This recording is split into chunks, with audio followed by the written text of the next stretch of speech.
मैं Amit Kumar Amit unique classes में आपका स्वागत करता हूं। आज जो हम देखेंगे ये साइंस का सीरीज नंबर हम लोग 6 को देखेंगे। ओके, जैसा कि आपको दिखाई दे रहा है। अब देखिए इसमें जितने भी प्रश्न लिए गए हैं सबके सब प्रीव्यू ईयर है, मतलब कि ये 2018 में कुछ क्वेश्चन पूछे हुए हैं, 2019 में भी कुछ क्वेश्चन है, 20 का भी है, 22 का भी है, 24 का भी है। ओके, ये सारे के सारे प्रश्न को इंक्लूड कर कर इसमें लिया गया है ताकि आपके लिए सुविधाजनक हो। अब देखिए कुछ ऐसे प्रश्न है ना जो कि थेथर हर एक साल पूछते आ रहा है, बस थोड़ी सी चेंज हो रहा है क्वेश्चन ना, थोड़ा सा किसमें जी ऑप्शन जैसा कि मैं बताऊंगा तो आपको पूरी की पूरी अच्छी तरह से समझ में आ जाएगा। देखिए कैसे।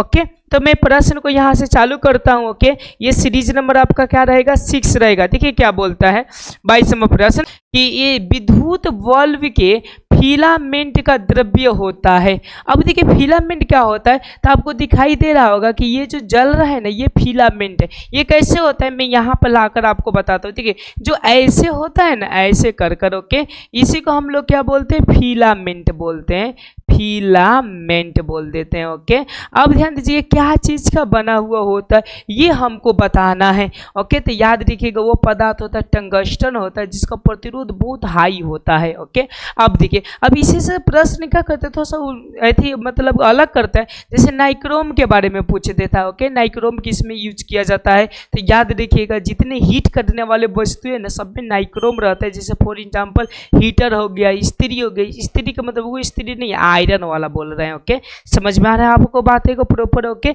तो वो इसमें हो जाते हैं और ये फिलामेंट जो होते हैं वो ऑप्शन नंबर क्या हो जाएंगे आपका बी, इनका राइट आंसर हो जाएगा। अब चलिए अब हम लोग नेक्स्ट प्रश्न को रूप करते हैं। नेक्स्ट प्रश्न हमारा क्या है 23 नंबर। अब देखिए बोले कि प्रकाश का न्यूनतम, न्यूनतम का मतलब सबसे कम, ओके, तरंग दैर्घ्य होता है। अब मैं आपको बता दूं कि तरंग दैर्घ्य क्या होते हैं, जरा ध्यान से समझिएगा। ये दो कणों के बीच की जो दूरियां होती है ना इसी को बोलते हैं कौन सा जी, तरंग दैर्घ्य बोलते हैं। क्या बोलते हैं, तरंग दैर्घ्य के हम लोग नाम से समझते हैं। तो आपको हमको ध्यान देना है कितना होता है सबसे न्यूनतम, कम से कम कितना होता है, तो याद रखिएगा 380 नैनोमीटर। अब देखिए नैनो के पावर होता है 10 के पावर 9 ये होता है संकेत, इस बात को भी याद रखिएगा। कभी पूछ सकता है कि नैनोमीटर कितने बराबर होते हैं, कितने के बराबर मीटर के बराबर होते हैं, तो 10 के पावर 9 मीटर के बराबर होते हैं। अब चलिए आप लोग नेक्स्ट प्रश्न के रूप करते हैं। नेक्स्ट हमारा प्रश्न है 24 में बोल रहा है कि विद्युत प्रतिरोध के कारण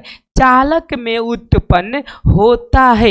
ओके, अब देखिए विद्युत प्रतिरोध के कारण, प्रतिरोध का मतलब समझते हैं कि जैसा कि ये आपका क्या है, तो एगो तार है और तार के बीच में बहुत सारे क्या होते हैं, कण होते हैं, और जब यहाँ से माइनस और प्लस चलते हैं ना, ओके, एक्चुअली में देखिए माइनस चलते हैं लेकिन बुक क्या मान कर चलता है, प्लस जब चलता है तो टकराता है। तो याद रखिएगा कोई भी चीज़ जब टकराएगा, जैसे कि ये मच्छर टकराया, ओके, तो क्या किए जी हम मिस दिए तो मिस देंगे तो बेचारा मर जाएगा, लेकिन इसको मारना नहीं चाहते। देखिए जब मीसा जाएगा ऐसा तो क्या करेगा, तो गर्मी उत्पन्न होगा। क्या होगा जी, गर्मी, जिसको हम लोग उष्मा बोल सकते हैं। ओके, एंड इसका जो राइट आंसर हो जाएगा वो ऑप्शन नंबर क्या हो जाएगा, सी हो जाएगा, उष्मीय प्रभाव। कौन सा प्रभाव हो जाएगा, उष्मीय प्रभाव। अब चलिए हम लोग नेक्स्ट प्रश्न की ओर करते हैं। 25वां हमारा प्रश्न क्या बोल रहा है, जैसा कि दिखाई दे रहा है ऑक्सीजन के परिवहन, मतलब ऑक्सीजन के क्या करने के लिए, परिवहन के लिए जिम्मेदार, ओके, जिम्मेवार रक्त का घटक है। ये घातक नहीं होगा, क्या होगा जी, घटक, यानी घटक कौन सा है ऐसा बोल रहा है। ओके, रक्त के लिए। तो ध्यान दीजिएगा ऑक्सीजन बोल रहा है। ओके, तो देखिए ये WBC में आपका कुछ नहीं पाया जाता है कि वही ऑक्सीजन को परिवहन कर सकते जिनके अंदर हीमोग्लोबिन नामक पदार्थ हो, हीमोग्लोबिन नामक क्या हो पदार्थ, तो इसी में क्षमता होता है ऑक्सीजन को बांधने का। तो ये जो क्षमता होता है 4 ऑक्सीजन के अणुओं को, परमाणुओं को ये बांधने का क्या करते, कार्य करते हैं। और जिसमें हीमोग्लोबिन पाया जाता है वो जो रक्त होता है वो कैसा होता है, लाल होता है। ओके, तो इसका जो राइट आंसर हो जाएगा ऑप्शन नंबर ए हो जाएगा RBC। क्या हो जाएंगे आपका RBC, मान रेड ब्लड, और क्या हो जाएंगे, सेल हो जाएंगे। अब चलिए अब हम लोग 26वां प्रश्न को देखते हैं। 26 नंबर हमारा प्रश्न क्या बोल रहा है, जैसा कि दिखाई दे रहा है कृमि रूप परिशेषिका किसका हिस्सा है। अब देखिएगा यहाँ पर गौर करिएगा। ओके, परिशेषिका बोल रहा है। ओके, और परिशेषिका का मतलब क्या होता है ना, ओके, अवशेषी अंग, हम लोग का जो था अवशेषी क्या हो जाएगा, अंग हो जाएगा। ध्यान दीजिएगा कौन सा अंग हो जाएंगे आपके अवशेषी अंग। तो यहाँ पर ध्यान दीजिएगा ओके कि ये है आपका कौन सा जी पाचन तंत्र है। और ये जो लास्ट में है ना यहाँ पर जो पूंछ हम लोग का निकला हुआ था इसी को हम लोग बोलते हैं कौन सा परिशेषिक या अवशेषी अंग ओके। तो ये किस में होते हैं तो याद रखिएगा किस में होते हैं तो आहार नाल में होते हैं। यानी ऑप्शन नंबर क्या हो जाएगा ए इसका राइट आंसर हो जाएगा। अब चलिए अब हम लोग 27वां प्रश्न की ओर बढ़ते हैं। 27वां क्या बोल रहा है, ये बोल रहे हैं कि प्रकाश की ओर प्ररोह की गति है।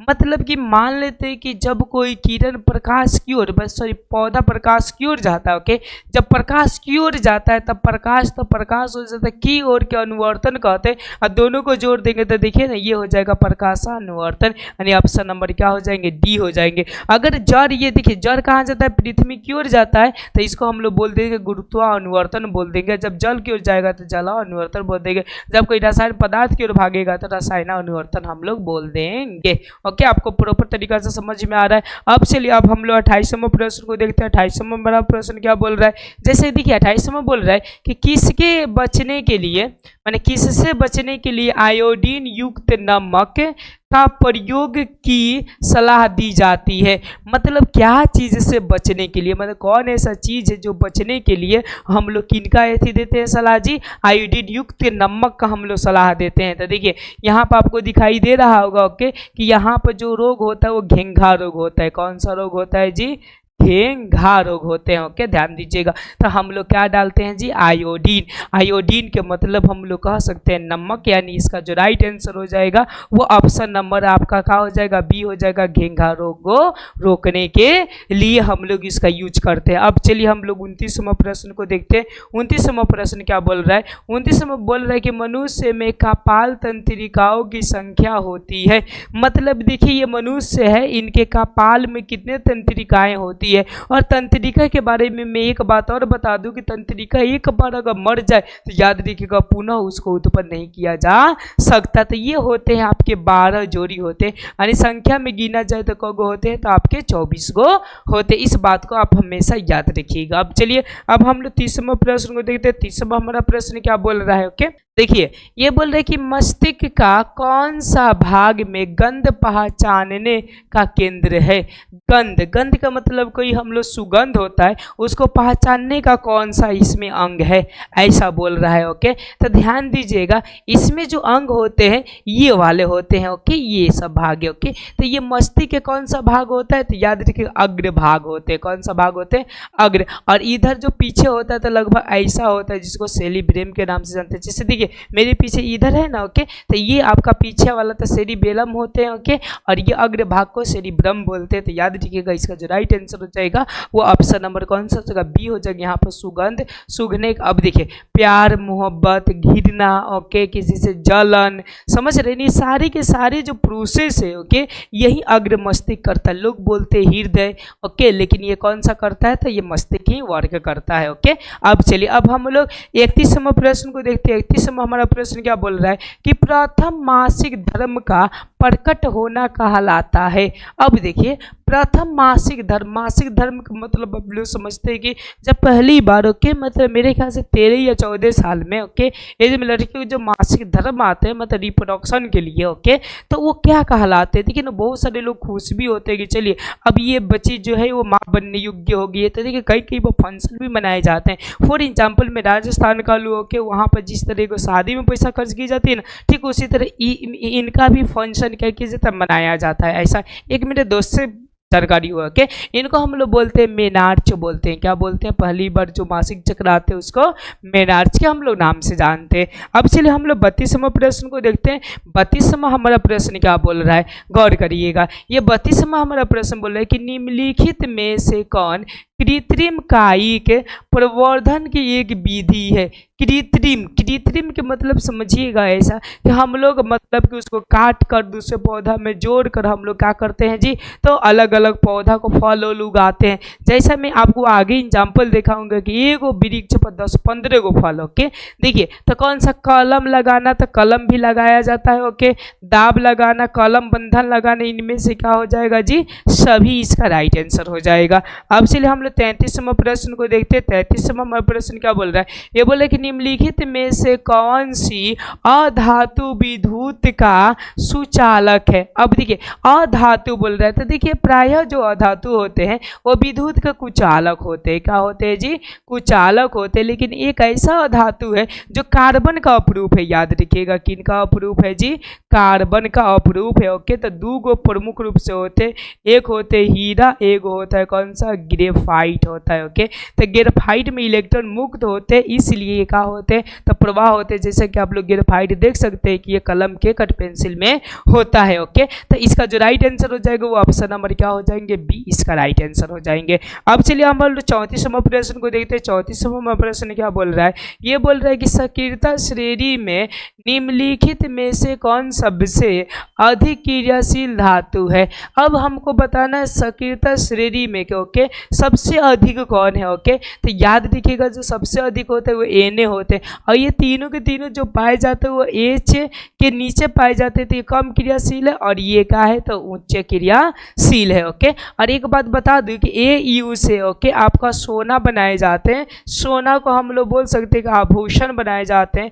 आभूषण कभी कभी पूछ देता है कि क्यों बनाए जाते हैं, इसलिए क्योंकि आंधी पांधी तूफान किसी से भी क्रिया ये करता उड़ता नहीं है। अब चलिए अब हम लोग नेक्स्ट प्रश्न को देखते हैं। 35वां हमारा प्रश्न क्या बोल रहा है, जैसे कि दिखाई दे रहा है शुद्ध सोना कितने कैरेट का होता है। जो शुद्ध सोना जो होते हैं वो कितने कैरेट का होते हैं ये बताना है हमको। ओके, तो देखिए शुद्ध सोना जो होते हैं याद रखिएगा 24 कैरेट होते हैं, और जो शुद्ध सोना होते हैं वो याद रखिएगा मुलायम होता है। वो क्या होता है जी आपका, ये मुलायम होते हैं, मतलब शुद्ध सोना। और जब उसमें हम लोग दो चीज़ें मिलाते हैं याद रखिएगा शुद्ध सोना में, इसको हार्ड करने के लिए एक होता है Ag होता है जिसको चांदी बोलते हैं, और दूसरा नंबर होता है Cu जिसको हम लोग क्या बोलते हैं, कपड़ बोलते हैं। Ag मिलाते तो थोड़ा चमकीला होता है, और Cu मिलाते तो थोड़ा सा क्या होता है, ललछाऊ होता है। अगर ज़्यादा मिलाते हैं तो समझिएगा 18 कैरेट का आता है, तो 18 के मतलब कि 6 अन्य कैरेट के चीज़ों को मिलाई गई है, ऐसा कहने का मतलब। अब चलिए अब हम लोग 36वां प्रश्न को देखते हैं। 36वां हमारा प्रश्न क्या बोल रहा है, करें कि निम्नलिखित में से किस धातु को किरोसिन में डुबा कर रखते हैं, मतलब किरोसिन में डुबो कर रखते हैं, निम्नलिखित में से किसको रखते हैं, ऐसा क्वेश्चन बोल रहा है। ओके, तो ध्यान दीजिएगा ये जो किरोसिन होता है ये चूंकि अधातु होता है, यहाँ पर ये जो होते हैं वो कौन सा होते हैं, अधातु। ये चूंकि आपका याद रखिएगा ये धातु से कभी अभी क्रिया जल्दी करते उड़ते नहीं है, इसलिए इनको रखा जाता है। तो याद रखिएगा सोडियम को रखा जाता है, किनको रखी जाती है, सोडियम के। ये सब तो समझिए कि थोड़ा सा मतलब क्या होता है, कम क्रियाशील होते, लेकिन ये ज़्यादा होता है क्योंकि ये ऑक्सीजन के संपर्क में आते आते जल उठता है। अब एक बात और बता दूं, सोडियम और एक इसका भाई है पोटेशियम, ये दोनों एक ऐसा धातु है जिसको हम लोग चाकू से भी क्या कर सकते हैं, काट सकते हैं। इस बात को भी आप लोग हमेशा क्या करिएगा, याद कर रखिएगा। अब चलिए अब हम लोग 37वां प्रश्न को देखते हैं। 37वां हमारा प्रश्न क्या बोल रहा है, ओके, ये बोले अम्ल के जलीय विलयन में निम्नलिखित में, ठीक है ना, से कौन सा उत्पन्न होता है। अब अम्ल के जलीय विलयन को हम समझते हैं कि अम्ल के जलीय विलयन क्या होते हैं। ओके, ध्यान दीजिएगा, ठीक है ना।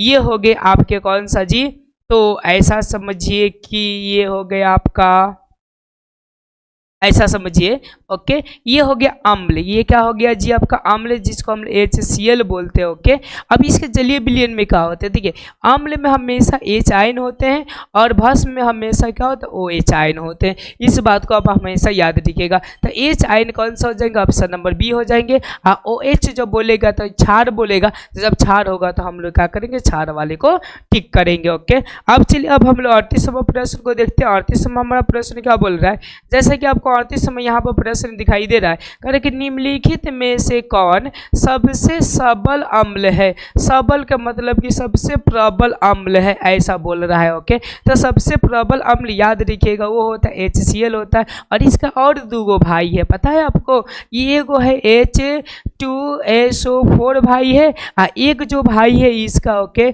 HNO3 है, HNO3, इसको नाइट्रिक अम्ल बोलते हैं और इसको क्या बोलते हैं हम लोग, सल्फ्यूरिक अम्ल के नाम से जानते हैं। ओके, अब चलिए, अब हम लोग 29वां प्रश्न को देखते हैं। 29वां प्रश्न क्या बोल रहा है? शुद्ध जल का पीएच मान होता है, शुद्ध जल का जो होते हैं वो पीएच मान कितने होते हैं, ये अब हमको क्या करना है, बताना है। तो याद रखिएगा, जो शुद्ध आपका जल होता है उसका पीएच मान जो होते हैं वो कितने हो जाते हैं आपके, तो 7 होते हैं, याद रखिएगा। 40 जो बोल रहे इस आपका पार्ट सीरीज का के अंतिम क्वेश्चन है। उसके बाद से 7 चलेंगे, 8 चलेंगे, ये टॉप 20 ही क्वेश्चन का आपका चलेगा सीरीज। ओके, अब देखिए बोल रहे कि निम्नलिखित में कौन सी पदार्थ का जलीय विलयन नीले लिटमस पत्र को लाल कर देते हैं, यानी नीले को, याद रखिएगा ये जो नीला होता है ना, मैं 2-4 को वर्ड में लिख देता हूँ।